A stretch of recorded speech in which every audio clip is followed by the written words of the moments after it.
ganito yung life sa isang OFW na 11 years na sa Qatar. A day in my life as a OFW in Qatar. Ganito ang itsura ng mga OFW. Tapos kung maghugas ng isda, ito naman ginogrocery ko kasi nag-grocery kasi ako. Yung grocery niya mo ay nagkaka-worth of 1,000 yan. Kung baga sa piso, 15K a week. Di ba ganun sila kayaman dito? Mahal ang mga bilihin sa ibang bansa, sobra ding mahal. Pag kinonvert mo, mas malaki ang 15K siguro sa Pilipinas pag gino-grocery mo. Pang ano na yan, pang sari-sari store na siguro, marami nang mabibili sa 15K. Dito ang 15K kunti lang, pang isang weekly lang talaga. Hoy, nakita ko yung likod ko. Hoy, yung laki ko na. Ay, sobrang naglumba-lumba naman taong ko anyway. Oh. Pagkatapos ng paghugas ng isda, yan na naman yung mga ginogrocery ko, i-arrange ko yan. Yung mga plastic, hindi ko yan tinatapon, ginagawa namin yung garbage bag dito. Sayang kasi tuwing Jamia, ang daming mga ganyan plastic bag, tinutupi namin yan, saka iniipon. O, diba hindi na bibili ng mga plastic garbage na maliliit kasi may mga plastic bag na libre. Bawat kasi dito, bawat product na bibilhin mo, maraming plastic silang ilalagay. Dito sa Pilipinas, isahan lang. Dito ang dami, sobra, lampas pa siguro 20. Yung mga plastic na mga kukulik ko sa isang groceryhan, di ba? Ganyan lang, Sari-sari yung mga gino-grocery ko diyan, pang isang lingguhan lang talaga, hindi pwedeng pang 2 linggo. Pag isang linggo kasi ang budget niyan pag isang linggo. Ayun, 1,000 dito, kunti lang yung mabibili As in, kunti lang ang mabibili dito. Kuha din ako ng sibuyas. Litos, pagkain ng rabbit. Litos, pagkain ng rabbit at pagkain ng tawang litos. Kasi may rabbit ako dito. Karot, pagkain ng tao at pagkain ng rabbit. May alaga kasi dito, tomato sauce. Yung tomato sauce ay product ng Pilipinas yan. May iba nga pala tayo, may alaga din ako ditong may ampalaya din, di ba? May ampalaya din ako. May alaga akong rabbit. Sari-sari, ayan. Kasi yung alaga kong babae, mahilig din sa potato. Yun, may potato din. Maraming potato. Anyway nga pala, may alaga ako ditong rabbit. Uy, Diyos ko. Ang baho pa naman ng ihi. Ayoko talaga ng mga ihi ng rabbit, pusa. Mabaho. Ayoko ng ganyan. O, diba? Ang 1,000 talaga dito. 1,000 real. Kunti lang din mabibili mo. Sobrang mga bilihin dito. Nagtataas din. Pero hindi nila ramdam kasi malalaki yung sahod nila. Sumasahod. Ata sila ng 1 million a month.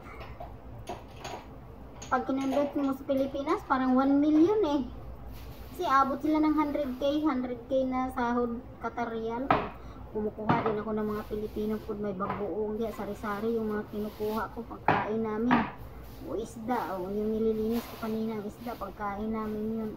May mga bata din pero sa isang linggo, isang beses na silang kakain, din sila pwedeng araw-arawin, nagsasawa sila. Saka ayaw ni amo yung amoy ng isda. Ayaw, lalo ngayong buntis, ayaw ng amoy ng isda. Maarte yung buntis dito. Sari-sari, may mga luya, kamati, sibuyas, kunti-kunti lang ang mga kinukuha ko, pang isang lingguhan lang talaga. Mga sari-saring mga ricado.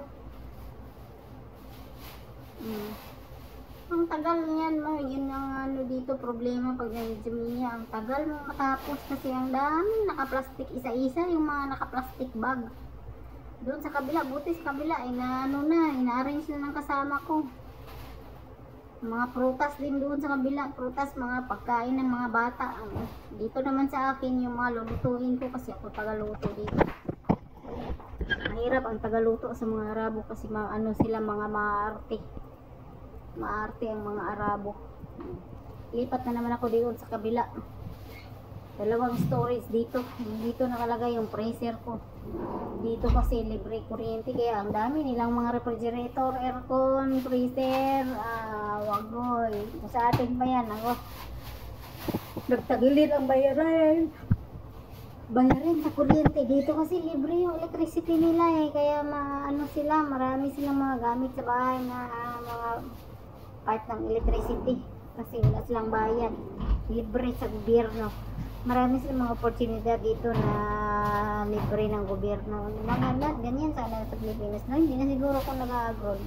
Hindi na ako magpapakahirap dito sa mga amo naming mga saltikin. Mga saltik. Kailangan ang nating pagtsagaan kasi nangangailangan tayo eh. Kailangan natin ng pera at ako lalong ako pinapaaral na college. Kailangan ko lang ay, ano ba yan? Naantok ako pag nag-voice over. Oh, Diyos ko, ano ba? Alas 8 na kasi dito ng gabi. Ahid dito ng 5 hours. Sa Pilipinas tulog na, dito hindi pa. Diba? Ay late dito. Sa Pilipinas ay advance na late ng 5 oras.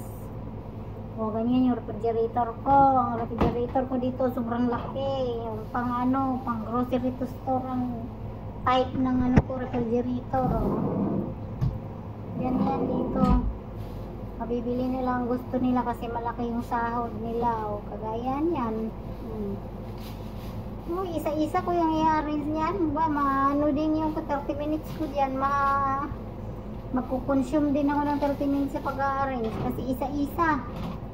Tapos yung mga lagayan, yung mga lang, bawat isa dito kaya sa Pinas.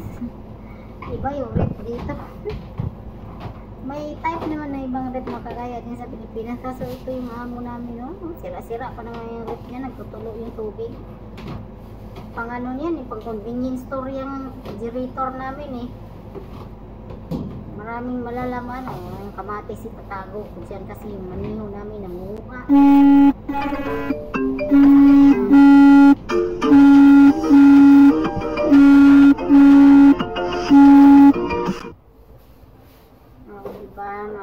sounds pa. Tumawag yung alaga namin. Ano kaya gusto noon? Kasi sipat ng mga bata dito. Sobrang mga sipat.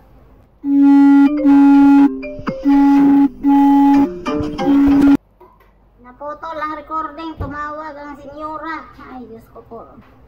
Baka hanggang dito na lang. Tumawag.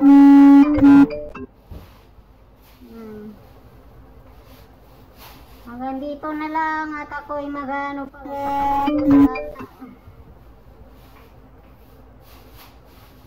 Hindi ba may busy ang linya ko dito. Oh, busy.